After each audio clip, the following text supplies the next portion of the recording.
네, 오늘 함께 보실 말씀은 마태복음 1장 18절에서 25절입니다. 마태복음 1장 18절에서 25절, 우리 한 절씩 교독하시도록 하겠습니다.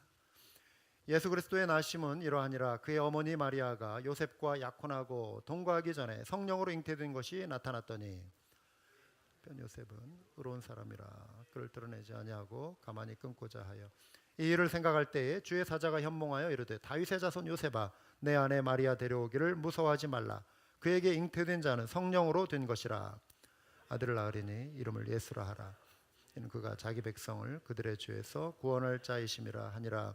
이 모든 일이 된 것은 주께서 선지자로 하신 말씀을 이루려 하심이니 이르시되 보라, 처녀가 잉태하여 아들을 낳을 것이요 그의 이름은 임마누엘이라 하리라 하셨으니 이를 번역한즉 하나님이 우리와 함께 계시다 함이라. 요셉이 잠에서 깨어 일어나 주의 사자의 분부대로 행하여 그의 아내를 데려왔으나 아들을 낳기까지 동침하지 아니하더니 낳음에 이름을 예수라 하니라. 아멘.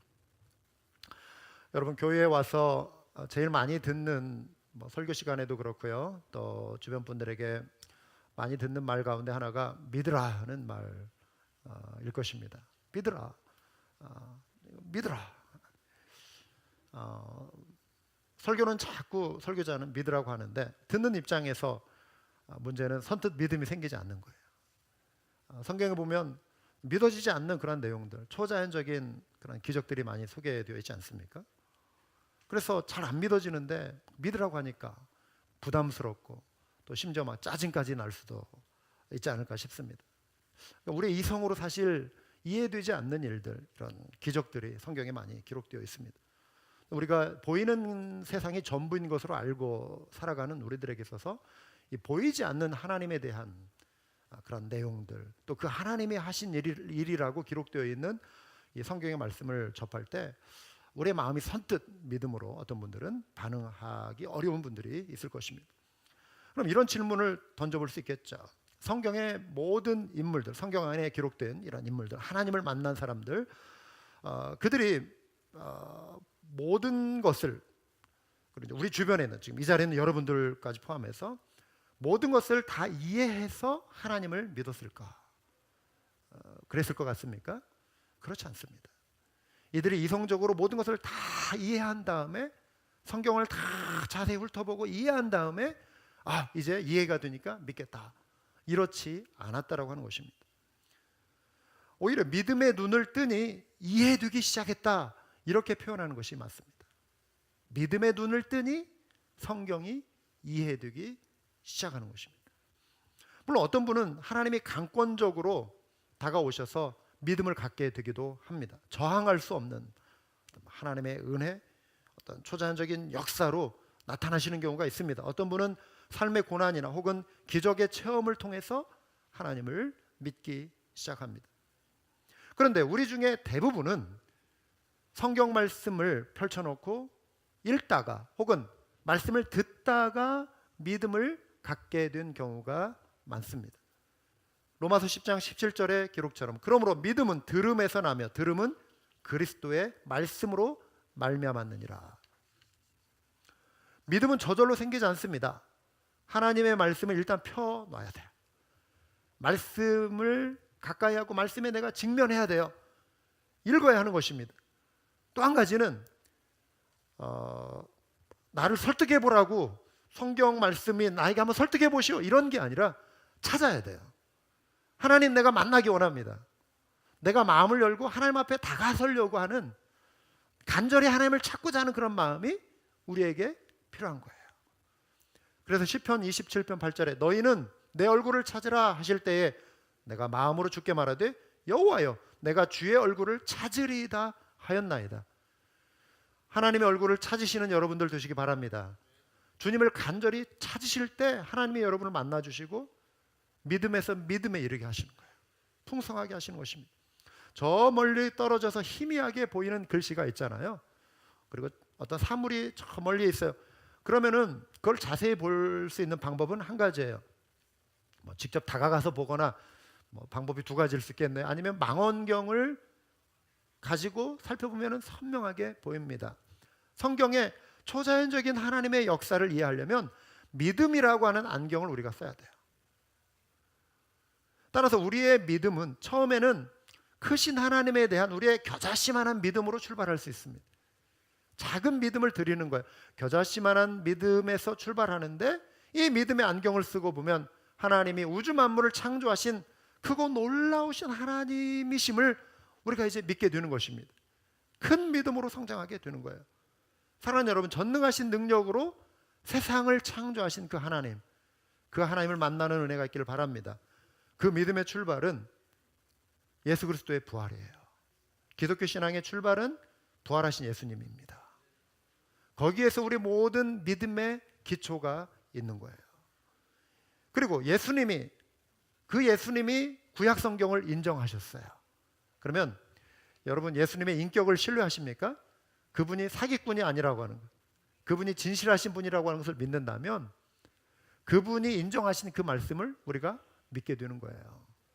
그리고 그분을 증언한 신약 성경의 말씀을 또한 우리가 믿게 되는 것입니다.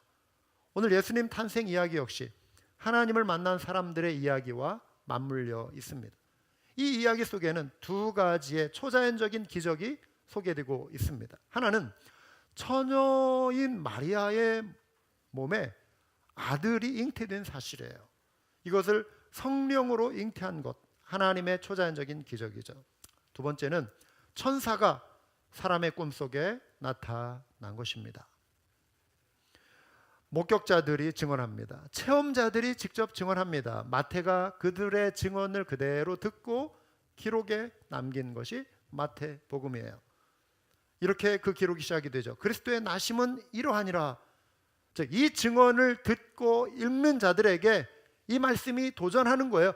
억지로 막 설득하려고 미사여구 뭐 이것저것 막 끌어다 가지고 어떤 변증의 책을 이렇게 쓰고 있는 것이 아닙니다.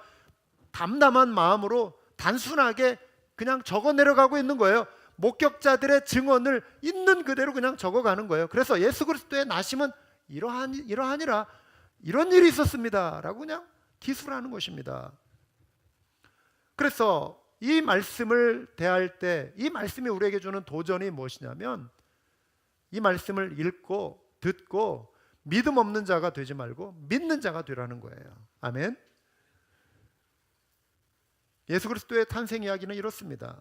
마리아는 요셉과 정혼한 상태였습니다. 이 당시에 결혼 풍습을 보면 남자의 나이는 보통 18에서 20살 그 사이, 여자의 나이는, 신부의 나이는 14살에서 16살 사이. 이때쯤 되면 이제 부모가 결혼을 이제 바짝 서두르게 됩니다.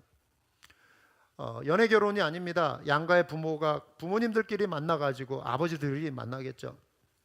서로 이야기하며 그냥 그렇게 결혼 기약을 맺어버린 거예요. 그래서 갑돌이와 갑순이처럼 사랑은 했는데 이루어질 수 없는 사랑이 되잖아요. 그 민요에 보면은 뭐 이런 일들도 이 당시에 있었을 것 같아요. 서로 짝사랑하고 흠모하고 했는데 부모님이 그냥 딴 사람하고 그냥 맺어져 버리는 것이죠.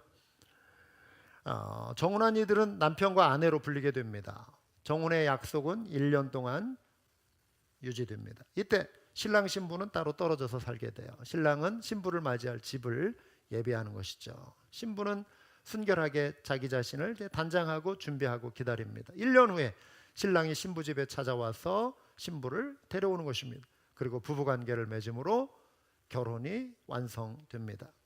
그런데 지금 문제는 정혼한 요셉과 마리아의 관계에 위기가 찾아왔다는 거예요. 마리아가 임신한 것입니다. 이 정혼 기간에 신랑인 요셉이 신부를 데려오기 전 이야기죠. 마리아가 임신한 소식, 요셉은 어렵지 않게 듣게 되었을 것입니다. 어떤 과정으로 임신을 했는지 아직 알지 못하던 때 요셉의 마음이 어땠을까요? 혼란스럽지 않겠습니까? 복잡한 감정에 사로잡혔을 것입니다. 제일 먼저 찾아온 감정은 배신감이지 않았을까 싶어요. 배신감은 분노와 복수심으로 변해갈 수 있었을 것입니다. 여러분, 감정은 이성을 마비시킵니다. 그렇죠. 감정이 확 살아나면 우리는 정상적인 판단을 하기가 어려워요. 분노의 감정은 믿음을 파괴시킵니다. 두려움도 믿음을 파괴시킵니다. 요셉의 행동 여하에 따라서 마리아는 지금 큰 화를 당할 수도 있고요. 요셉 자신 역시 마을 사람들로부터 비난을 받을 수 있고 오해를 받을 수 있고 수치심을 얻을 수 있는 그런 복잡한 상황이었습니다. 요셉은 극도의 두려움에 휩싸이죠.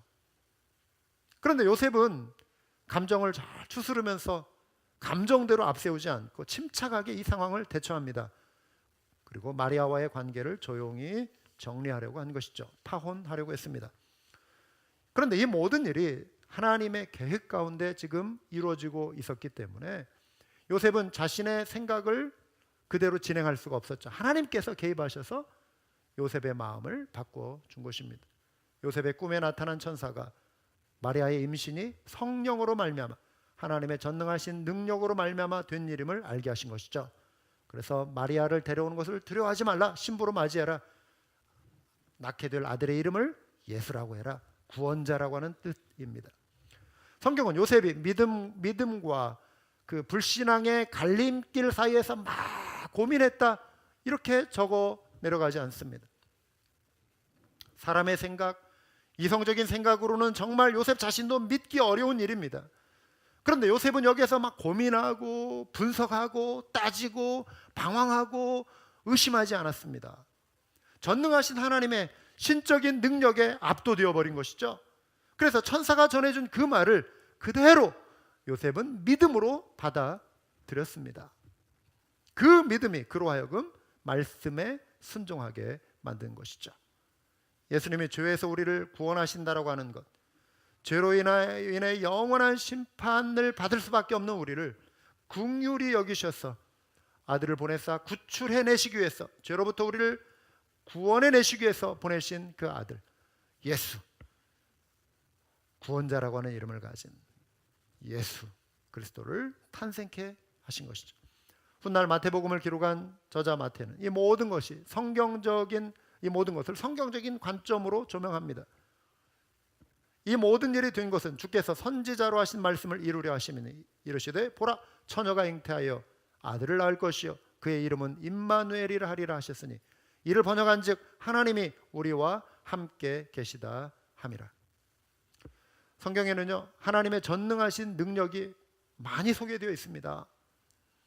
기적은 항상 하나님의 전능하심과 맞물려 있습니다. 하나님은 전능하십니다. 우리가 믿는 하나님은 전능하신 하나님이십니다. 무에서 유를 창조하신 하나님이십니다. 예를 들면 구약의 인물 중에 아브라함과 그의 아내 사레의 이야기를 여러분들 잘 아실 것입니다. 그 사이에 이삭이 태어나지 않습니까? 아브라함의 나이 100세입니다. 아내 사라의 나이 90세입니다. 할아버지와 할머니 더 이상 자녀를 출산할 수 없는 그런 나이입니다. 그런데 이 일이 가능하게 되었다라고 하는 것이죠. 어떻게 가능한가? 창세기 18장 14절은 이 상황을 이렇게 설명해 줍니다. 여호와께 능하지 못한 일이 있겠느냐? 기한이 이를 때에 내가 네게로 돌아오리니 사라에게 아들이 있으리라. 이 진술 하나가 하나님이 하시는 놀라운 일을 보여줍니다. 여호와께 능하지 못한 일이 있겠느냐?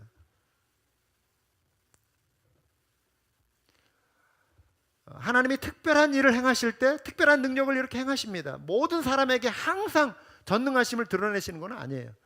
근데 하나님의 언약의 역사를 이루어 가시기 위해서 특별하게 하나님이 일하셔야 할 때는 하나님이 그 특별하신 능력을 사용하실 때가 있다고 하는 거예요. 그때가 바로 이 상황이에요. 아브라함과 사라 사이 이삭, 언약의 자손 이삭을 주시는 것입니다. 아브라함과 사라도 생각이 있는 사람들이었어요, 여러분. 그냥 맹목적으로 그냥 어떤 분은 바보처럼 바보스럽게 이렇게 표현할 수 있게 말도 안 되는 어떤 거를 그냥 막 믿고 추종하는 것처럼 그렇게 여겨질 수 있겠죠.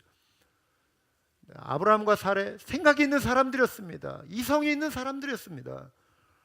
무작정 하나님이 하실 일을 처음부터 믿은 것이 아니었어요. 이들도 의심할 줄 아는 사람들이었습니다. 우리와 똑같은 사람들이에요. 그래서 사라가 어이가 없다는 의미로 웃었어요. 좋아가지고 웃은 게 아니라 어이가 없어서 웃은 거예요. 어이가 없어서. 내가 늙었거늘 어떻게 아들을 낳으리요? 근데 하나님이 사라가 어이없이 웃는 것을 보신 거예요. 그래서 네가 웃었지? 네 아들의 이름을 이삭이라 해라. 이삭의 뜻이 웃었다라는 뜻이에요. 이삭을 볼 때 웃었지, 의심했지, 그러나 하나님의 언약대로 이루어졌지? 이 약속을 믿고 살아라. 늙고 나이 많은 신약의 사가랴, 엘리사벳, 예수님의 탄생 6개월 전에 침례자 요한이 태어날 상황도 비슷합니다. 천사 가브리엘이 이 소식을 아버지 사가랴 제사장에게 대제사장에 알려줬을 때 사가랴도 의심하며 물었죠. 내가 늙고 아내도 나이가 많습니다. 어떻게 이런 일이 이루어질 줄 알겠습니까? 증거를 달라는 거예요. 천사가 그럼 네가 아들을 낳을 때까지 내 말문이 막힐 것이다. 네가 말을 하지 못할 것이다. 실제로 그의 말문이 막혀버린 거예요. 성서에서 이렇게 나오는데 그의 말문이 막혀버린 거예요. 그리고 아들을 딱 낳자 사람들이 무엇이라고 이름을 짓지? 할 때 그 아버지의 이름이 입이 터진 거예요. 천사가 알려준 대로 요한이라 하라. 요한, 침례자 요한의 출생 이야기입니다. 처녀의 몸으로 아들을 낳을 것이라고 하는 천사의 말에 처녀 마리아는 두려워하고 의심했죠. 이때 천사가 바로 사가랴와 가브리엘의 그 예를 들면서 설명해 준 거예요. 대저 하나님의 모든 말씀은 능치 못하심이 없느니라. 이 믿음의 고백이 모든 의심의 안개를 물리치는 것이죠. 사랑하는 여러분, 하나님의 말씀은 능치 못함이 없습니다. 천사의 선언은 천지를 창조하신 크신 하나님의 능력을 단지 선포하는 것이었어요. 우리 인간의 이성과 지혜로 헤아리기 어렵다라 할지라도 창조주의 권능은 초자연적인 기적을 일으킵니다. 우리의 이해와 상관없이, 우리의 이성에 상관없이 하나님이 하시고자 하시면 그 일들을 이루어 가신다라고 하는 거예요. 우리가 믿는 하나님은 불가능을 가능하게 하시는 분이십니다. 우리가 하나님께 나올 때 이 믿음이 필요한 것입니다. 마태는 마리아가 예수님을 잉태한 것이 이미 700년 전에 예언된 것임을 선지자 이사야의 그 기록을 펼쳐서 소개하는 것입니다. 이사야가 사용한 히브리어 알마라고 하는 단어는 젊은 여자라고 하는 뜻과 더불어 수처녀라고 하는 의미, 동정녀라고 하는 의미를 가지고 있는 단어입니다. 이사야의 예언은 처녀가 아들을 낳을 것이다. 그 이름을 임마누엘, 곧 하나님이 우리와 함께 계시다, 이렇게 하게 될 것이다. 임마누엘은 타이틀이 아니에요. 설명입니다. 하나님이 우리와 함께 하신다 설명하는 것이지 그리스도처럼 타이틀이 아닙니다. 임마누엘, 예수 그리스도의 탄생, 바로 창조주 하나님이 이 땅의 피조물인 우리에게 찾아오신 사건이에요. 하나님이 우리에게 찾아오신 사건, 임마누엘. 그래서 요한복음 1장 14절 말씀이 육신이 되어 우리 가운데 거하심에 우리가 그의 영광을 보니 아버지의 독생자의 영광이요 은혜와 진리가 충만하더라 그랬어요.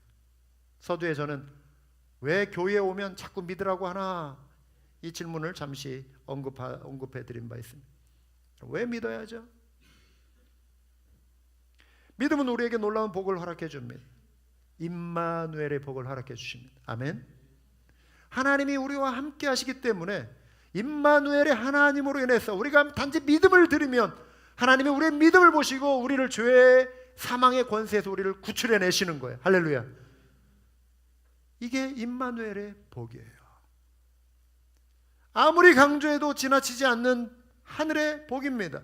믿음을 통해 하나님이 베푸시는 영적인 풍성함과 기적을 경험할 수 있습니다. 성경의 기록과 교회사 속에 수많은 증인들이 있습니다. 믿음으로 우리는 기도응답을 받습니다. 믿음으로 삶의 불안함과 염려도 물리칠 수 있습니다. 여러분 지금 뭔가 불안하신가요? 믿음으로 주장하시기 바랍니다. 하나님이 나와 함께 하시는데, 하나님이 나와 함께 하신다. 하나님이 내 편이시다.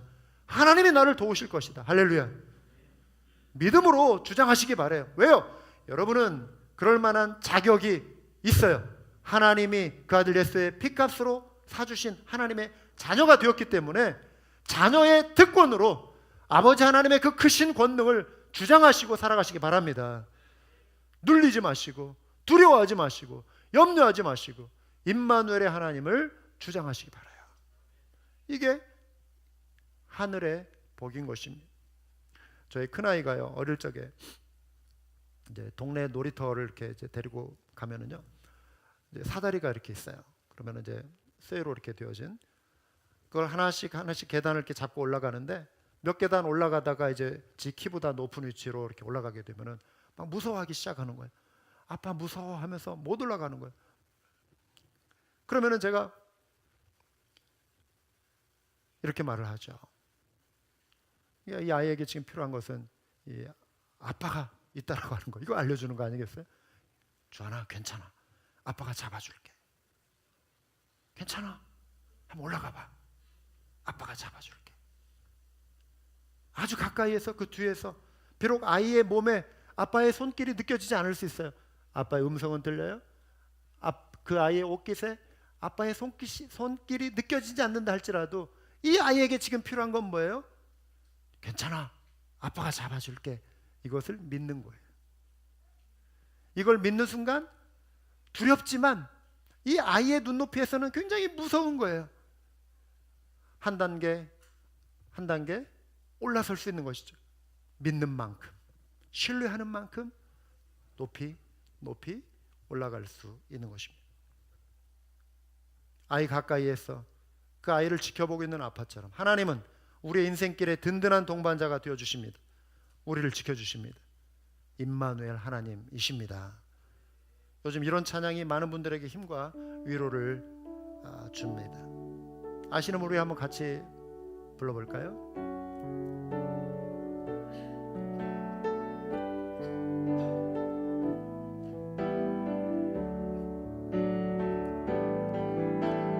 고단한 인생길 힘겨운 오늘도 예수 내 마음 아시네. 지나간 아픔도 마주한 세상도 예수 내 마음 아시네. 2절입니다. 하루를 살아도 기쁨으로 가리. 예수 늘 함께 하시네. 임마누엘 하나님이십니다. 후회도 염려도 온전히 맡기리. 예수 늘 함께 하시네. 믿음의 눈 들어 주를 보리. 이 또한 지나가리라.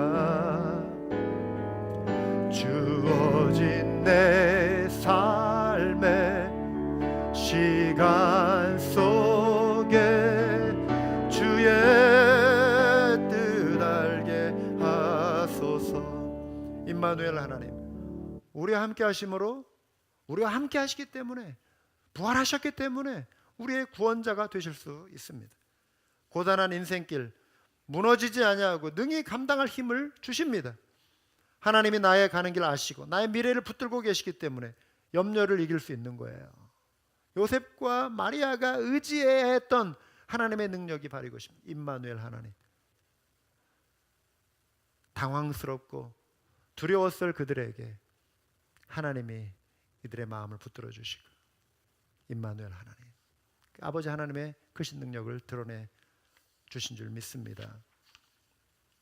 그런데 여러분, 우리에게 이제 또 새로운 차원의 도전이 있습니다. 우리는 한 단계 더 나아가서 믿음의 놀라운 유익 한 가지를 더 발견할 수 있어야 합니다. 이것은 선택이 아닙니다.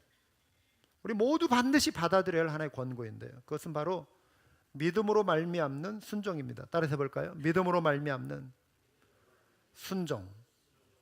왜 순종이 중요한가? 순종으로 인해 우리는 영적인 성장을 경험하기 때문에 그래요. 순종하지 않으면 영적인 성숙이 이루어질 수 없습니다. 순종을 통해 우리는 신앙의 성숙함과 성장을 경험할 수 있는 것입니다. 요셉과 마리아는 그리스도의 탄생을 가장 먼저 믿음으로 순종하고 받아들인 인물들이었습니다. 우리는 믿음과 순종을 따로 분리시키려고 그래요. 자꾸만 믿음 따로 순종 따로.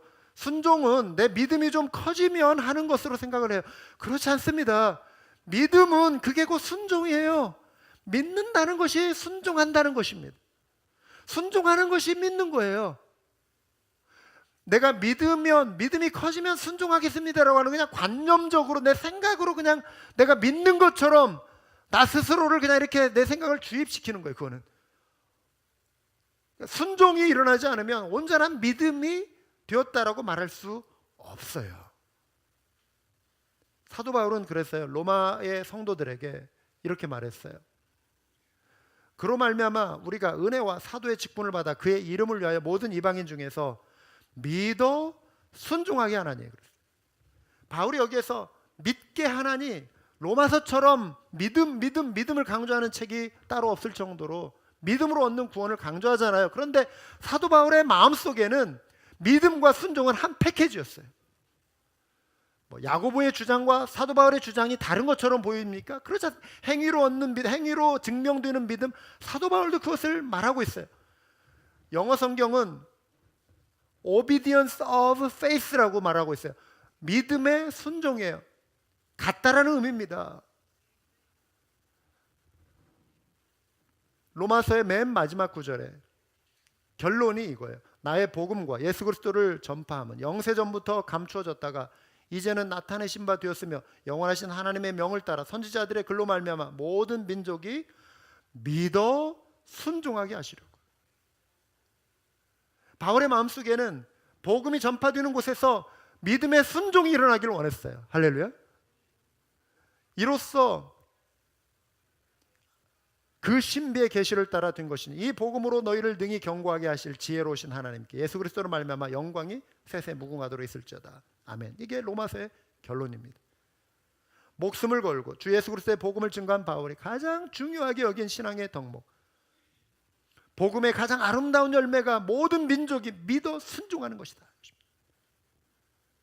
이로써 하나님께서 영광을 받으시는 것이죠. 말씀드린 대로 믿는데 순종하지 않는다, 이거는 반쪽 신앙이 아닌 믿음이 없다는 것입니다. 순종은 믿음의 증거이기 때문에 그래요. 사랑하는 여러분, 믿음은 의심을 이기게 합니다. 그래서 믿고 나아가라 하면은 순종함으로 나가는 거잖아요. 그게 믿음이잖아요. 믿습니다. 그런데 저 무서워서 못 가요. 아니, 내가 너 붙들어 줄게, 내가 너 구해 줄게, 위기에서 너를 건져 줄게. 나가. 저 믿는데요, 저 무서워요. 말이 안 되잖아요. 논리가 맞지 않잖아요. 예, 주님이 저를 붙잡아 줄 것을 믿습니다. 순종합니다. 두렵습니다. 그러나 저는 믿습니다. 이겁니다.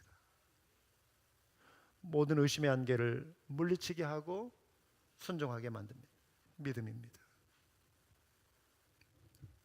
두려움을 물리칩니다. 요셉과 마리아가 두려웠으나 받아들였다라고 하는 것은 믿었다는 뜻이에요.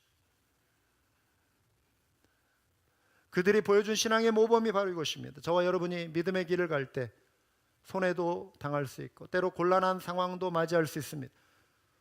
어쩌면 때로 내가 내 생각대로 한번 살아보고 싶은 마음도 찾아올 수 있습니다. 그러나 순종은 하나님 뜻 앞에 자기 생각을 내려놓는 거예요. 순종은 하나님의 말씀 앞에 자기 고집을 내려놓는 것입니다. 순종은 하나님의 말씀 앞에 내 계획을 내려놓는 것입니다. 우리가 김밥 전도를 할 때 우리가 할 수 있는 것은 열심히 김밥 만들고 사랑의 마음으로 전달해 드리고 환한 미소로 찾아가서 하나님을 예배하는 자리로 초대하는 거예요. 단순히 우리는 그냥 입을 벌려 초청하는 것입니다. 그러나 언젠가 하나님께서 이들을 구원의 길로 인도하실 것을 믿고 우리는 그냥 순종하면 되는 것입니다. 결과는 하나님 앞에 맡기는 거예요. 염려나 두려움이 아닌 평안과 확신으로 전도자의 삶을 살아갈 수 있는 것입니다. 우리 여기 정태영 선교사님, 태국 브라이브죠. 정말 그 어렵고 나쁜 이분의 삶은 세상과 정반대의 길을 걸어가신, 고난의 길, 주님을 순종하니까 세상적인 생각은 더 편안한 삶, 더 안정된 삶, 그 정글 같은 그 산악 지역에 자녀 셋을 데려 키우시면서 자녀 교육 생각하려면 대도시로 나가고 좋은 교육 환경을 만들어줘야 하고, 이분들은 믿음으로 순종하고. 두 분인들 그 마음에 두려움이 없었겠어요? 의심이 처음에 없었겠습니까? 그러나 하나님의 뜻 앞에 자기 생각을 내려놓고 순종하시고, 어제 우리 장남 큰아들 옆에서 지금 열심히 통역하고 있지 않습니까? 졸업을 했어요. TCU 졸업을 했어요. 하나님이 이루시고. 과연 내 아들 이렇게 대학 졸업이나 시킬 수 있을까? 처음에 그런 마음도 계셨을 거예요. 우리 세 자녀가 아름답게 성장하고, 또 우리 준영이가 지금 이렇게 말을 해도 되니? 네, 발표해도 돼? 주의 길을 가겠다고 이렇게 헌신했습니다. 아버지의 뒤를 따라 주의 복음 전하는 삶을 살겠다고. 이럴 때는 할렐루야 박수 한번 보내줘야 하지 않습니까? 우리 둘째 아들, 이 시대에 정말 그 부모의 그 고난의 길을 보았던 아들이, 저는 이렇게 선교사님 자녀들, 목회자 자녀들이 그 뒤를 따르겠다라고 할 때, 목회에 이렇게 시추하고 할 때도 늘 마음이 그럴 때는 네 부모님 이렇게 고생하는 거 보고 이 길을 갈래. 하나님이 부르시는 것이죠. 하나님이 소명을 주시는 것이죠. 순종하는 것입니다. 귀하지 않습니까? 이 시대에 이런 일꾼들이 지금 많이 필요한데 헌신하겠다고 하는 것입니다.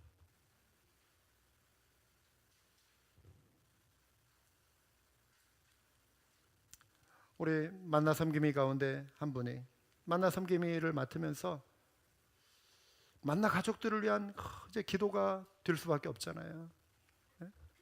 우리 최영근 집사님, 만나 가족들을 위해서 기도하다 보니 하나님께서 자신의 기도 제목을 없애주시더래요.